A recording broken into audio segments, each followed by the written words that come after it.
Hello and welcome to Tay and Nen Talk. I'm Tay and I'm sitting here with Nen. We got a very special episode ahead. It's our 10th episode ever. Woohoo! Hey, you know what? It's kind of like our 10th anniversary. Yeah, it is our 10th anniversary. Kind of like, because we do like one episode every year. Yeah, exactly. Once a year.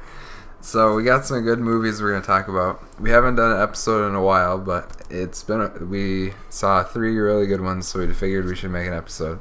Foxcatcher, Whiplash, and Big Hero 6. We're going to do a review of each one. We may talk more about Whiplash than we talk about Big Hero 6. But, so then which one should we start with? Should probably start with Foxcatcher. Yeah, Foxcatcher we saw a few days ago, and definitely it was on my radar, but I didn't see it in theaters. I didn't think it was worth the money. Yeah, because the reviews were a little mixed. Well, most of the critics that I trust gave it a good score. The critics liked it, but on IMDb it's like a 7.2. But when I first saw the trailer, I was definitely interested. I mean, of course, Steve Carell. I thought it was Carol, but it's anyway. His makeup, I thought it looked good. Taylor didn't. No, I thought it was a little strange, but I thought it was an interesting choice. The fact that you would choose an actor based on his acting merit and not his looks. Nah, I don't know. I feel like makeup like that is kind of a gimmick. A gimmick? Yeah. Just to win like the makeup Oscar or whatever. Yeah, I don't know. Did it win that or? I'm not sure. I don't know. But anyway, let's get on a review of the film, though. It's about a wrestler played by Channing Tatum who is training for the Worlds, and then he also wants to go to the Olympics and in wrestling. And he already won a gold medal in the Olympics, right?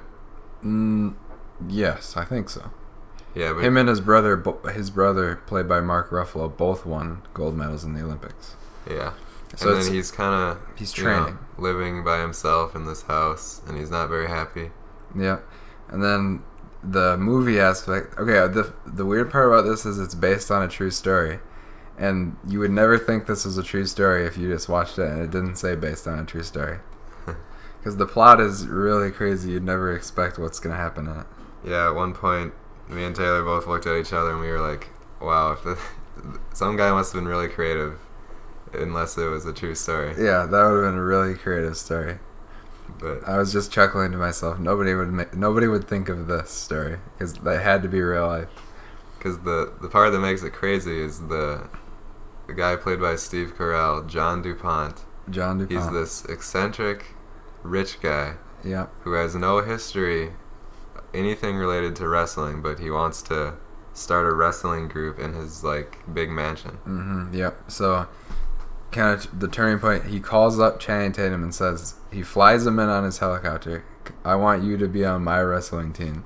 And he gets a bunch of guys and he trains them, and he's very, very he's very offsetting. Yeah, offsetting. You can tell that maybe he was raised as a single child throughout his entire life. He never had any friends. So he's like very strange. He talks funny. He's got all those acting things going on. Funny talking, funny actions, weird dialogue. Everything is happening. And then Channing Tatum is also really good in this one. Most people say that this is kind of his breakout role that proves he can act other than Magic Mike, which I don't really want to see. Me neither. But I agree with his breakout acting. I mean, I've seen 22 Jump Street. I mean, it seems like he's just the ripped, bad bro kind of guy. But this one, he transformed himself. Like, he had a different walk. You know, did you notice that? Oh, yeah, that was weird. He walked different. He actually learned how to wrestle, I think, for the movie. For like a few weeks, he was training. Only a few weeks? I don't know. But quite some time. It definitely seemed like he actually knew how to wrestle. Yeah. That was the coolest part, because all the wrestling in the movie, like, whether it was Channing Tatum or Mark Ruffalo, who was played by... I already said that. Never mind. But anyway, Mark Ruffalo and Channing Tatum, when they're wrestling... Yeah, there's one scene early where they wrestle each other, and it was just incredible. I think one of the best scenes in the movie. Yeah. Because it looks so realistic. And the fact that they're brothers, there's like this competition aspect of it. Yeah. And since me and Tay are brothers, it can kind of get like that when we play video games or whatever. So I kind of could tell the tension was there, like the brother aspect. Yeah. Even in this show, we kind of have a competition going. Yeah, like Nin makes some sucky comments, and then I had to make some brilliant comments. But anyway, yeah, my favorite actor in the movie was actually Mark Ruffalo. He had the most subtle performance. Like, his character seemed like it most likely to actually exist in real life. So I really thought he was really impressive. Probably because he was the most human character. Yeah, maybe because that's why he actually had a wife and kids, and yes, he wasn't like obsessed with wrestling. He was a wrestling coach, so he wasn't really too obsessed with it. Yeah. But Channing Tatum and Carol kind of relate to each other because they both don't really have too many friends. Yeah, yeah. So there's this like weird friendship aspect of it, but it kind of goes off the deep end. Yeah. Another thing is that the directing and everything, like how the movie's made, is really good. Yeah. Cinematography and all that. Like if you're really into movies, you'll kind of notice like everything that makes a movie good is like in this movie. Like great shots, like long takes. Yeah, you can tell it's kind of a lesser. It's not a Hollywood film. You can tell it's kind of a it's going to be art instead of moneymaker. Yeah, and also because there's like a lot of different themes in it too. Mm-hmm. Like, definitely. It's going for the thinker. Yeah, the old think about the characters' motivations, and try to dissect what they're thinking and doing. Yeah, it's a little weird that they got 3 big name actors for this movie that really requires an actor to not be known almost. Yeah. So the acting was very important, that they melt into their characters. Yeah, I heard that Mark Ruffalo decided to take the role because he wanted to do something besides Hulk. Kind of like something that wasn't mainstream and big blockbuster. He wanted to really stretch his acting. Yeah. Well, he was a good actor before Hulk. Yeah. But just to take a break from the Hollywood kind of stuff. Yeah, that probably gets old. Yeah, it probably does. Like, moving in front of a huge green screen all the time, pretending to like yell like Hulk and stuff. Yeah, but I've seen interviews, and everyone who was part of making this movie said it was like really not fun to make. You've seen interviews, right? For Foxcatcher? No. Yeah. Oh, so it wasn't fun to make? No. Bennett Miller made sure, who was the director, he made sure like the mood was right, so like whenever Channing Tatum would like laugh, he would be like, "Come on, Channing, get your head in the game." Oh, really? Yeah, and like you could never laugh and stuff. Well, no wonder it's so depressing. Yeah, it's definitely a depressor. It was like definitely one of the most depressing movies of last year.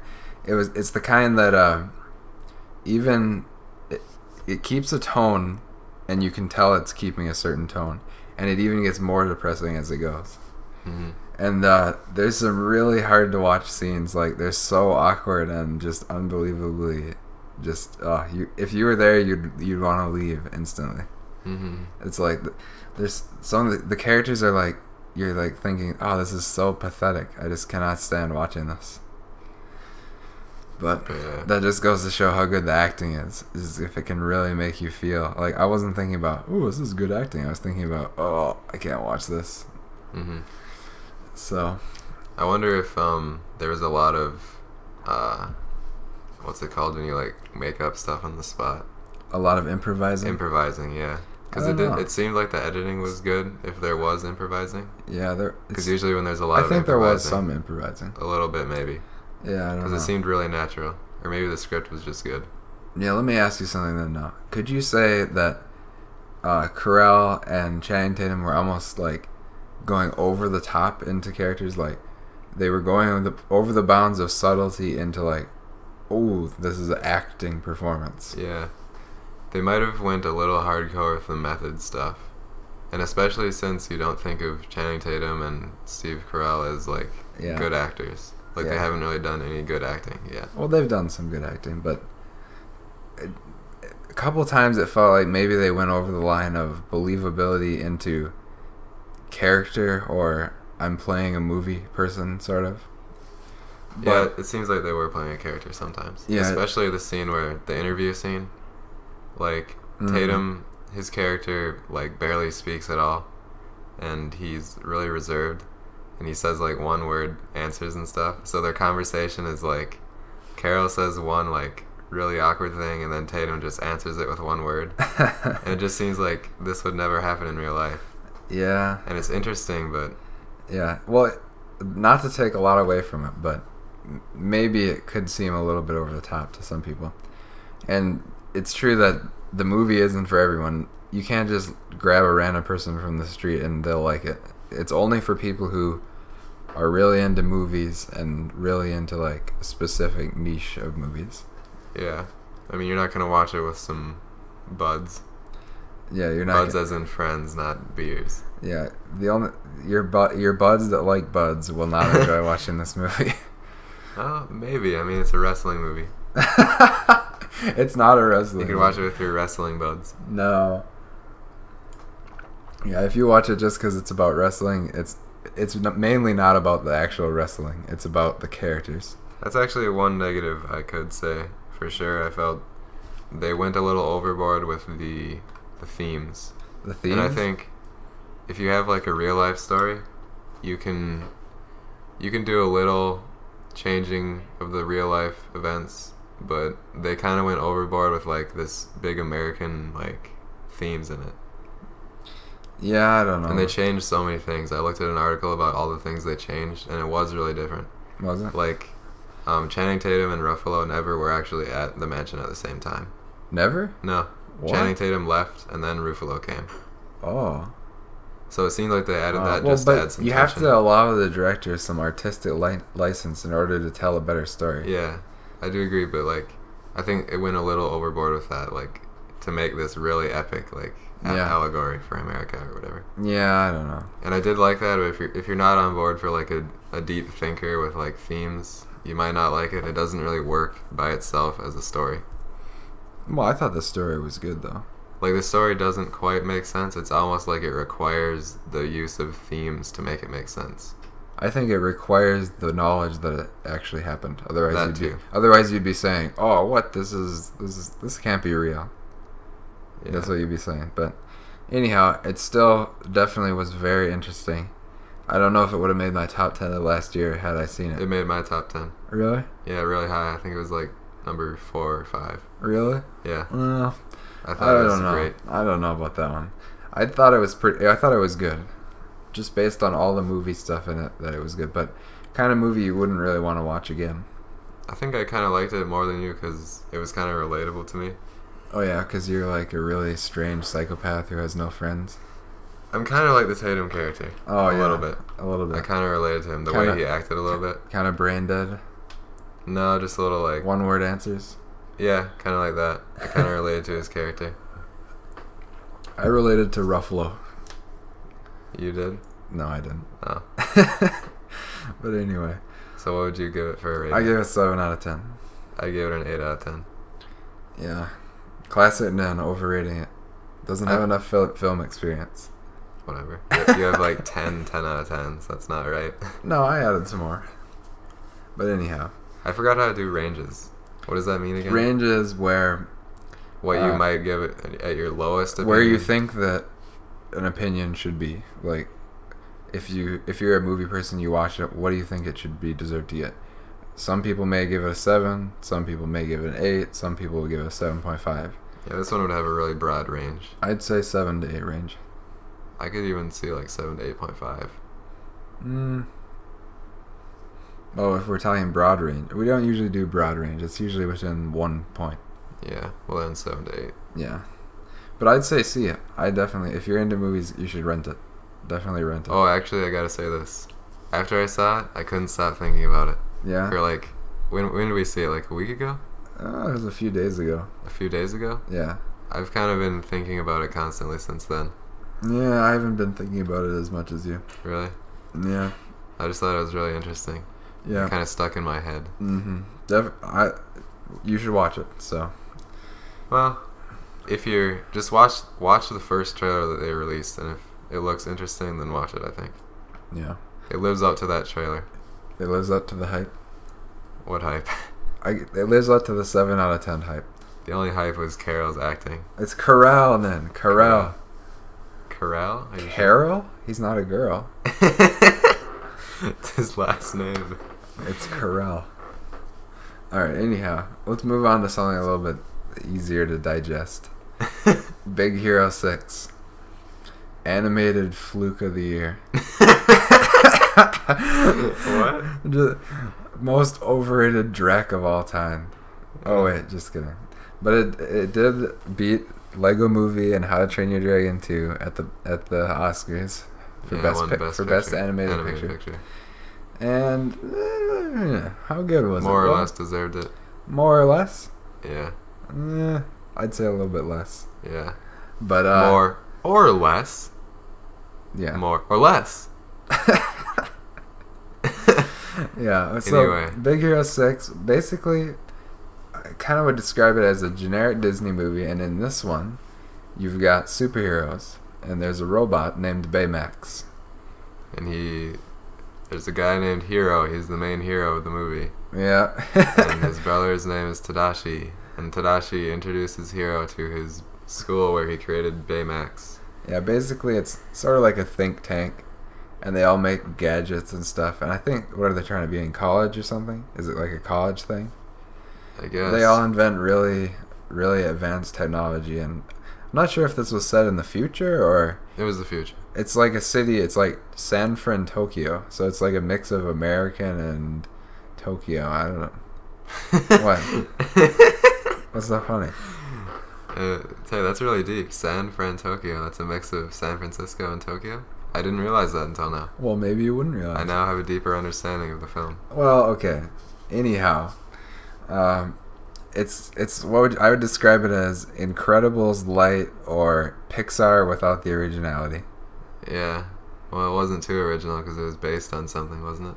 Well, it was based on a comic from Marvel called Big Hero 6, but it's not similar. Yeah, they changed it. They changed everything.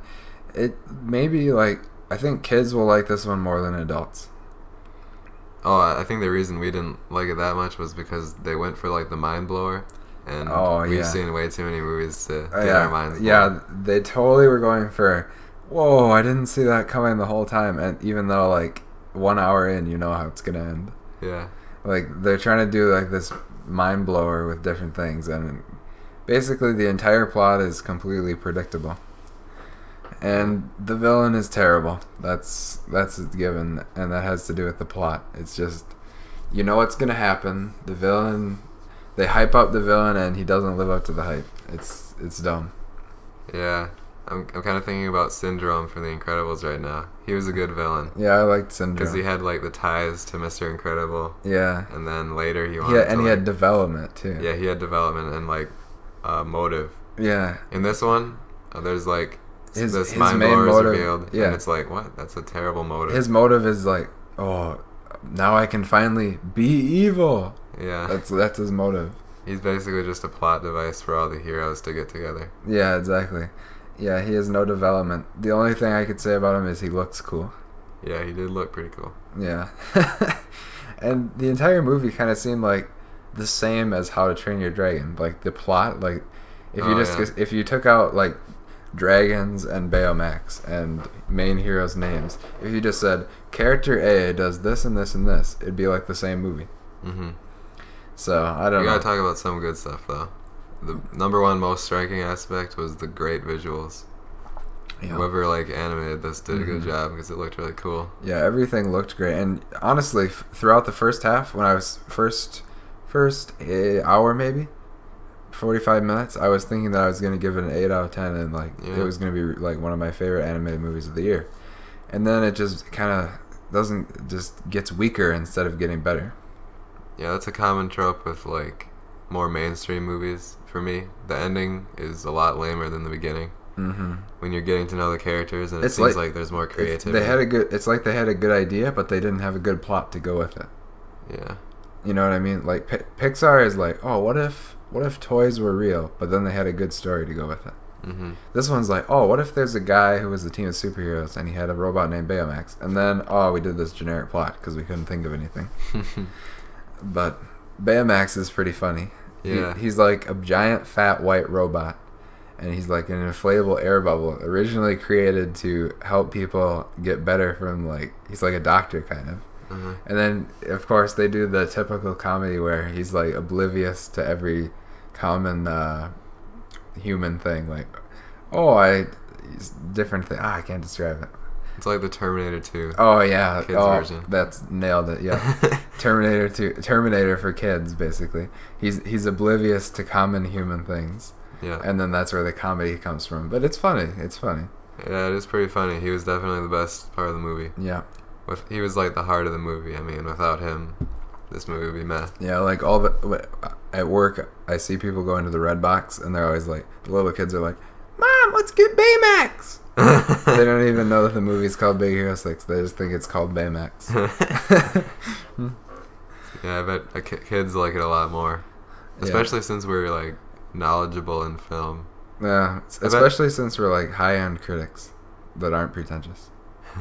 But more mainstream people would definitely enjoy it. It's especially true because like Luis loved it and he wanted to watch it again. And what is he, like 9 or 10 or something? Yeah, he watched it twice. Yeah.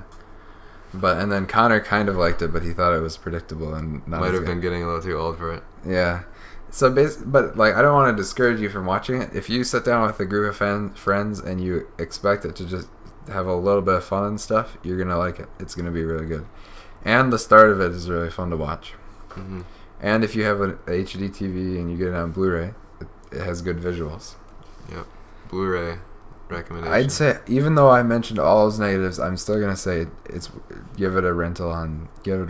It's worth watching.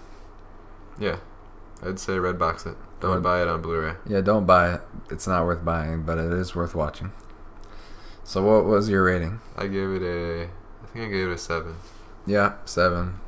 But the difference between my Foxcatcher 7 and my Big Hero 6 7 is that my Foxcatcher 7 is way better. Yeah. Like Big Hero 6, I would give it doesn't have an to 8 range. Well, it's a different genre. It is a 7. It doesn't have a 7 to 8 range. Yeah, you can't really compare it between genres. Yeah, but I wanted to like it so much since the start was so good. But it was fun.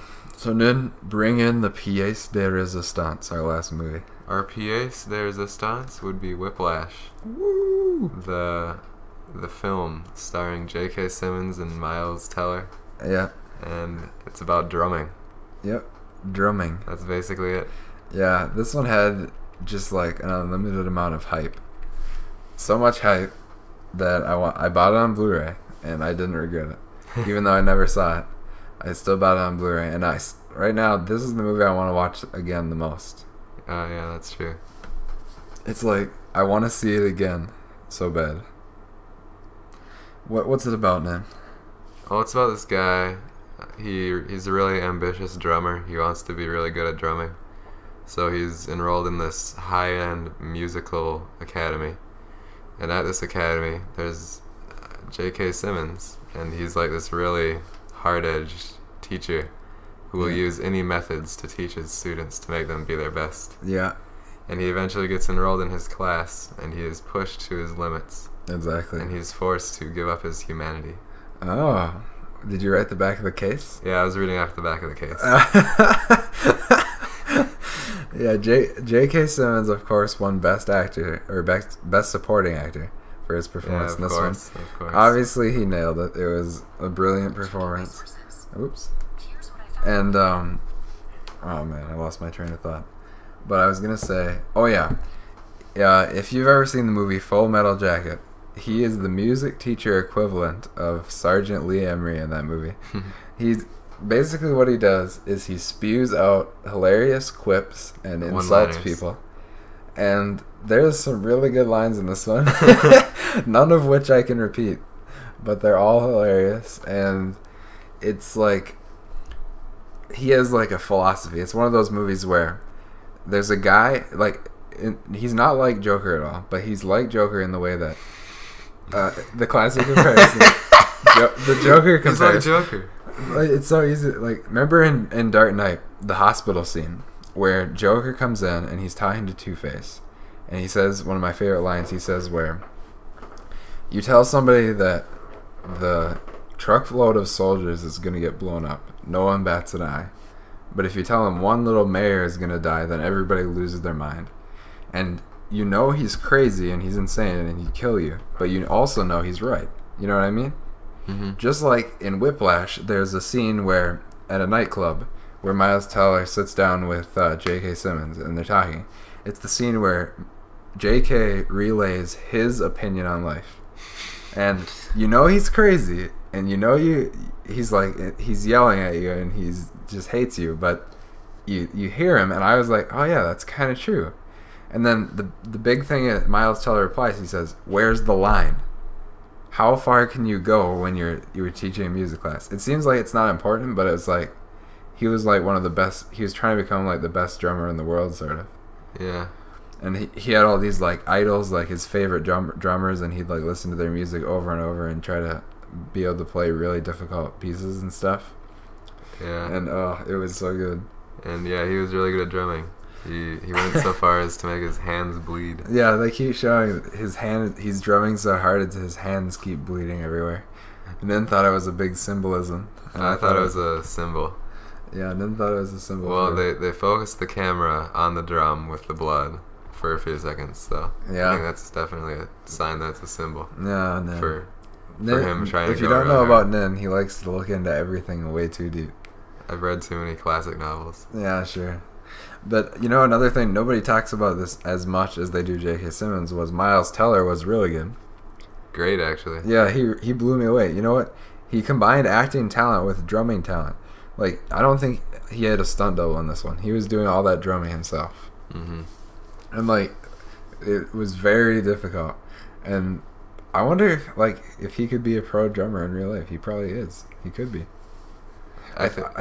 Didn't he drum as a kid or something? Yeah, he drummed as a young person, and then I think to prepare for the movie, 6 months of training every day or something. Yeah. It was crazy. But the goodness of his acting isn't just the drumming. Right. Because I'm thinking back to a scene where J.K. is screaming at Miles. Yeah, oh yeah. And the scene wouldn't work if Miles was, like, in a different planet, you know? Yeah. Like, he's like, he's crying and tearing up. Yeah. And his acting elevates the scene too. Yes. Just because J.K. is amazing doesn't mean that Miles is amazing, but they're both good. Yeah, they were so good. They played off each other. It was like a hero and villain of a drama. You know what I mean? There was an epic fight, but it wasn't with fists. It was like with words and looks only. Mm-hmm. And the last 10 minutes of this movie, I mean, if you weren't like really into it at the start, the last 10 minutes will just bring you in, especially if you're like a musician or a drummer. I imagine this would be like a mind-blowing experience for you. You'd be like, your jaw would be on the ground. The last 10 minutes, I'm thinking about it right now. I want to watch it again. It was so good. Oh, it kind of had the Prestige effect. Like, you want to watch it again instantly. Oh yeah, right after it's over, you got to watch it again. And the funny thing is, I was in the middle of the movie. Or near the end, I was like, there was a scene, and I thought I was gonna be done. And when there was more, I was like, oh, phew! I thought it was gonna be over. And Nin's like, I know, I don't want this to end. I was thinking the exact same thing. Yep. I was worried it was gonna end, but it was so good. That's the sign of a great film when you don't want it to end. Mm-hmm. That's for sure. Oh, what was I gonna say? Yeah. Something about the runtime or something. The runtime? Oh, it was originally a short film. That wasn't it though. Oh. I don't know. Last 10 minutes. What were we talking about? We're talking about the last 10 minutes and how they were good. I guess we'll have to leave it at that. I don't remember what I was gonna say. Yeah, I don't know. Yeah. It's one of those few movies, like, I hardly ever get this feeling. Yeah. But this is the movie where I was actually, like, physically reacting to it. Oh, like, yeah. my heart was pounding. Yeah. And my pulse was quickened, and I felt nervous. Oh, yeah, I know. Well, that's actually the first time I've ever felt nervous watching a movie. Really? Because there's a scene where he goes on stage to perform, and I actually felt nervous for him. Like, oh, really? That was crazy. I always feel that way. You always feel like that? Every time. Like, anytime somebody's performing something, and I always feel nervous for them, even though it's not me. Yeah. Well, that's the first time I've ever felt that. Really? And I think it was because there's a certain plot thing that happened that made the scene especially dramatic. Uh-huh. And so there was so many stakes, like, in the scene. Yeah. I just got so, like, into it. That was crazy. Yeah, and the dialogue and everything, the writing, and the delivery of the dialogue, the editing, and the pace is all perfect in this one. Oh, the pace is amazing. Yeah. It continues, like, it starts, at the start I was like, no, well, what's the hype about? This might get better. It should get better. And as it kept going, it kept getting better and better and better and better and the best thing is, the best part of the movie is at the end. Mm-hmm. Like, it continues to get better. Like, it's never like, oh, well, I love that scene at the start, but they never got as good as that again. Or, well, the middle was good, but then, I couldn't decide whether Act 1 or 2 was better.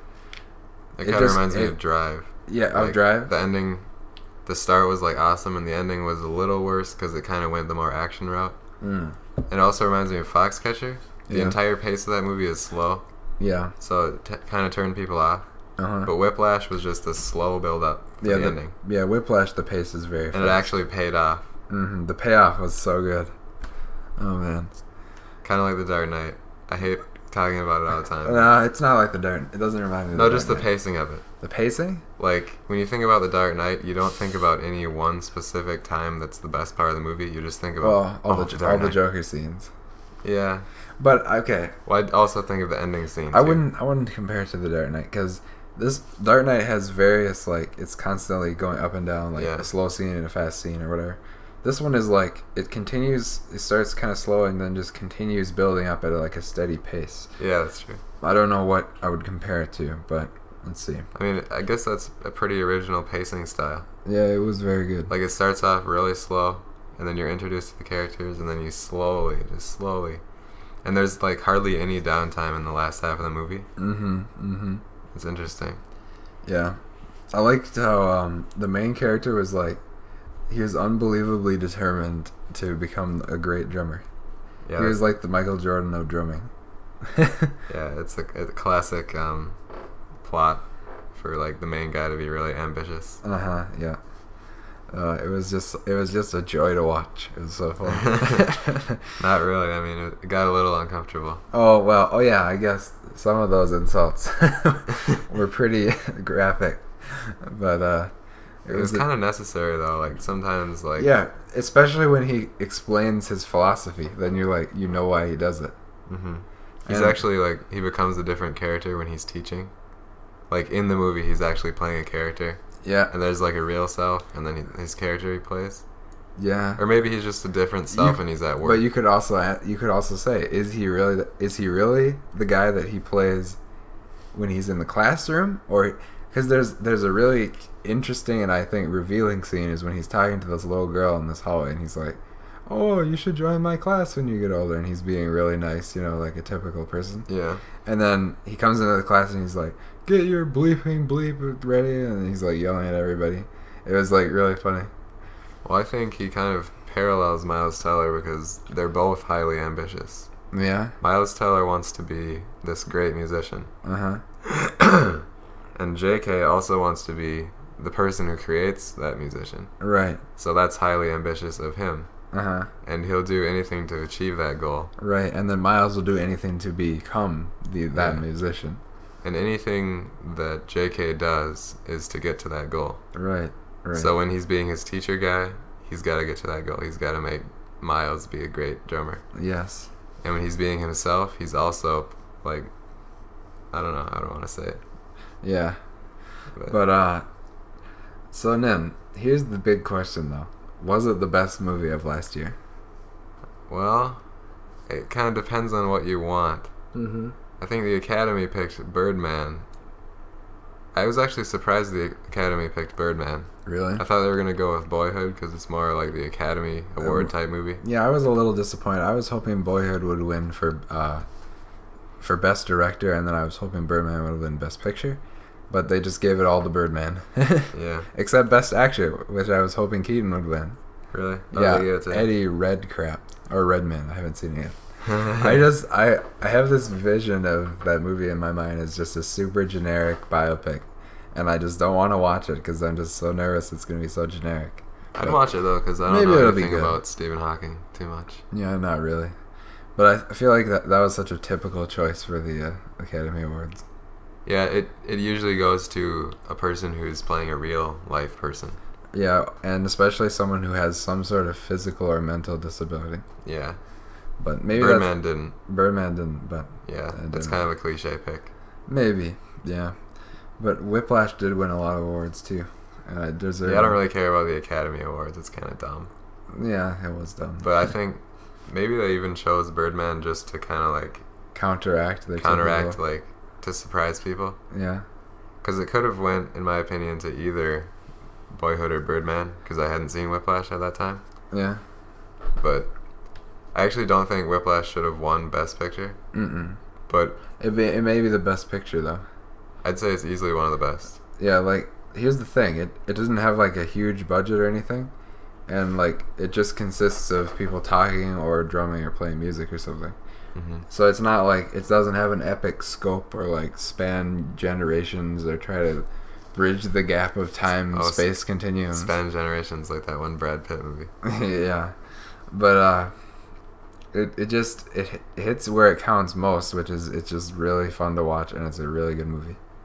And it's a great grab a bud movie too. Grab a bud movie? Like a friend. Oh. Yeah, I don't know how. Like if your friends are film fans, that is. No, I think anyone would like that. You think anybody would like this movie? I'm for certain. It has certain. mainstream appeal? Yeah. You think? Yep. I think anyone who likes that likes movies this at all. This isn't one you couldn't sit down with your mom and watch. Your mom? Yeah. Well, obviously. Her favorite movie is Sound of Music. Sound of Music. Yeah. Yeah. Well, it is about music, so maybe she'd like it. At the end, Mom's favorite character. JK starts doing an opera song. Yeah. Mom's favorite movie character would be JK's character. For sure. Anyhow. So yeah, that would probably be that would definitely land in my top 5, I think, of last year. I'd really have to decide. Yeah, I have my top 3 of the year: Boyhood, Birdman, and Whiplash. Really? I put Whiplash at number 2 behind Boyhood. Really? Yeah. No, I'd say far and away Whiplash was better than Boyhood. Yeah. Well, you can't really compare them. It's like. But I think I don't know which one was better between Whiplash or Birdman. Yeah, they're very similar. They're both. They're great. Similar. They're both same. They have similar. Similar. I don't know. Nothing is. What's similar about them? Oh, they came out in the same year. Good one. Oh man. So let's see. Well, they both had really good acting and really interesting filmmaking style. Yeah. Oh yeah. That's it. It's the editing and the editing and the acting. And the acting, yeah. And the originality too. Mm-hmm. Oh yeah. Both very original. Yeah, it did feel original too. Yeah. But so yeah, that's what would you give it out of 10? I gave it a 9. Thought I'd drop the old 9er. I still haven't rated it yet, but I probably will give it a 9. Oh yeah. Yeah, maybe after I see it again, but I don't know. Oh, it reminded me of that Fincher movie, the Facebook one. What's The Social Network. The Social Network. Yeah, it reminded me of The Social Network for some reason. I don't know why, but it was better, I think. So yeah, I'd give it an 8 to 9 range. Yeah. So yeah, let's see. Let's check the time here. That's Whiplash. Oh, we got a little bit more time. Okay. So what's been happening since our last episode? It's been a very long time. Yeah, we saw a couple movies. Yeah, I've seen a few since it. I'm up to 984 now. Oh, I think Whiplash was my 700th movie. Oh yeah, nice. My 700th anniversary. The big 700. Yeah, well, we watched another Harry Potter movie, which would be which one? Like the fifth one? Fifth, and Order of the Phoenix. And we both agreed that it was the best one yet. Yeah. I agreed. Like, after the last one, I just really didn't want to watch this one, because the last one was just basically crap. What happened in the fourth one? The fourth one? See, exactly nothing. It was like the one where there was like the trials and there was the dragon. Oh yeah, with the Twilight guy. I remember it had such horrible pacing and like it felt super chopped up. Yeah, it felt like it was really badly edited. Yeah, and then in Order of the Phoenix, they bring on a new director who is the director of the rest of them, and it felt totally like a movie actually instead of just like a chopped adaptation of a book. Yeah, that's the difference. And it has the amazing ending with like all the fighting with the wizard fighting was awesome. Yeah, and it looked really cool, and the acting keeps getting, with each one the acting gets a little better than the last as they gain more acting skills. So yeah, I'd say that one's the best one yet. Yeah, it actually got me excited about Harry Potter. It's pretty cool. Yeah, that was fun to watch. Hopefully the next few are good. Yeah, what about like an indie flick we watched? We rented it from Redbox, Predestination. Oh, the one starring Ethan Hawke? Yes. Oh. Was that acting? That was totally acting. Yeah. Okay. Yeah, shout out to @Peter LeBeau. He recommended it to us, and it was a sucky recommendation because it sucked. Just kidding. It didn't suck, but it wasn't my favorite movie. It was pretty good. It has to do with time travel and Ethan Hawke. It was worth watching, maybe. Yeah, it's one of those with like a time travel mind blower. Yeah, and you gotta figure out the story. Yeah, you gotta figure out what's going on. You know, if you like sci-fi type movies and you like Ethan Hawke, you might like that one. But it definitely has its stranger elements. Yeah, there's one aspect of it that makes it just not cool. It just seems pretty odd. Yeah. But, like, you know, like The Matrix, it's like a mind blower kind of, but it's cool, you know? Yeah. This one is a mind blower, but like, it's just weird, like, uncomfortable, weird. Yeah, it doesn't, and it's like not believable within the movie itself either. Yeah. Like, it's the classic situation where, you know how one actor plays young Joey and the other one plays old Joey, but they don't look the same at all. Mm-hmm. And I don't know. Some of the stuff didn't work, so it was kind of like a 6 to 7 range for me, and I gave it a 6. Same here. Yeah. And the filmmaking was average. Yeah, it was average. I'd recommend Looper instead. Oh yeah, yeah, definitely. Oh, that's a great. Yeah, that's the thing we should do. If we don't like it that much, we should recommend something else instead. Oh yeah, and for Big Hero 6, I would recommend How to Train Your Dragon 2 instead. Well, I'd say that one was worth watching instead of an instead. Or I'd say if I had to do an instead, I'd say watch Incredibles instead. Yeah. Yeah. That's a good instead. Yeah. We also watched another movie from last year, Locke. That was 2013, but it came out in 2014. Tom Hardy. I liked that one, didn't hate it. Oh yeah, we actually had a different opinion on this one. Yeah, it's surprising. I thought it was really good because it's just Tom Hardy in his car driving the entire movie, and it has really good acting, and the plot isn't that good, but it's mainly just interesting to see somebody just sitting down with good acting the whole time. This one just really wasn't my cup of tea. It just bored me to tears. How? It was so boring. What was boring about it? It wasn't that boring. Well, first of all, it's an interesting idea, but I don't think it makes for a good movie. You don't think so? It would be a better book. Well, it had a plot. It had a plot, but the thing that makes movies great is that you can storytell with images. Yeah. But Locke didn't really have any of that because it was the same in the car the whole movie. Well, on the contrary though, the image was his emotional state was constantly shown by his facial expressions and actions. Well, yeah, but so it did show something with images. Well, some of the best movies can convey plot with just images and color, like The Red Shoes. Yeah, it was kind of like a play. Yeah, it was like a play. That's a good. Yeah, I don't know. I liked it. I gave it a 7. What'd you give it, then? I think I gave it a 6. Yeah. It was okay. I would recommend that you want it. If you are interested in Tom Hardy, I would recommend that you watch it. Instead, I'd say watch The Dark Knight Rises. Really? Okay. That one's a lot more entertaining. Yeah. Yeah, that's true, I guess. I might not have been in the mood, though, because what did we watch before that?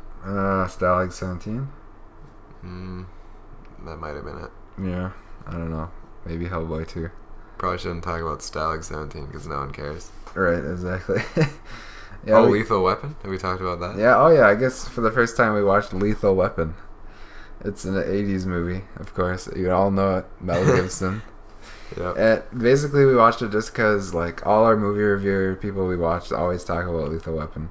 So we decided to watch it and see what it was like. Because all our movie reviewer people grew up in the 80s. Yeah. There's this thing where I have this theory. Whatever era you grow up in, you seem to think that it's better for some reason. Yeah. Although our era is pretty sucky. What's our era? The 90s? We have the 90s have some classic movies. Well, we weren't really watching Forrest movies Gump, in the 90s. Ours was probably the 2000s. Matrix. What? Ours was probably the 2000s. Yeah, well, maybe I guess we grew up watching the movies from the 2000s. Yeah. That's true. But I don't really hold the 2000s too highly. 2000s are pretty sucky. Yeah, there's only a few super good ones. Yeah, 90s was good. 90s was definitely... Although 2000s had Lord of the Rings. Yeah, Lord of the Rings is definitely one that could stand out. Oh yeah, that was part of our childhood. Yeah, well, that was a huge part of our childhood. Yeah, that was actually a good movie we watched when we were kids, Lord of the Rings. I think whereas most people's would probably be Harry Potter. Yeah, that they watched when they were kids, you know? We should have watched that as kids. Yeah, maybe. I'm actually glad I'm watching them now. It's more interesting as a big series, kind of.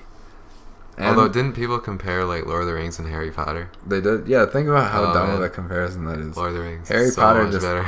Lord of the Rings just like constantly destroys Harry Potter. Although, what if we're just biased?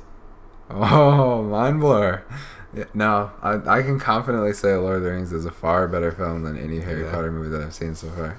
Yeah, same. Even at its worst, it's still so good. What about The Hobbit though? Oh, The Hobbit? Yeah, The Hobbit, no, I'm not a big fan of I'd say The Hobbit 1 was probably better than any Harry Potter movie I've seen so far. Maybe. Yeah, maybe. Hobbit 2 is a little worse. Hobbit 2 I did not like as much. That was a 6 to 7 range.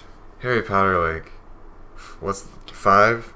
5? Order of the Phoenix might be kind of similar to Hobbit 2. No, Order of Phoenix is 5. I was 5, yeah. No, I liked Order of the Phoenix more than Hobbit 2. You did? Yeah, I had more fun watching it. Because with Hobbit, I wanted it to be really good, and I was like, oh, this isn't that good. And then with Harry Potter, I'm like, wow, this is going to suck. And then it ended up being pretty good. So then I was more of a surprise factor. Yeah. So I am really excited to see the last 2 Harry Potter movies, because the last one is like the highest rated one. That one's actually above 8 on IMDb. So yeah. Although since it's the last half of the book, wouldn't it just be like a bunch of action? Well, so I'm a little worried about it. Yeah, I don't know. Might be like Matrix 3. No, don't be ridiculous. It won't be like that. Wait, it won't be awesome? Well, it won't be all action. But, yeah. Well, do we have anything else interesting to talk about? Nope. Not so much. Not really? Well, maybe we should cut it off here. It's been a while since our last one, so thanks for listening to this one, and we'll see you in 6 months. Yeah. Now you guys can wait for the next one. I know. This will get like 1 view since nobody watched it, we haven't uploaded anything in a while. But, yeah, thanks for listening, and have a good one. Ditto. Bye.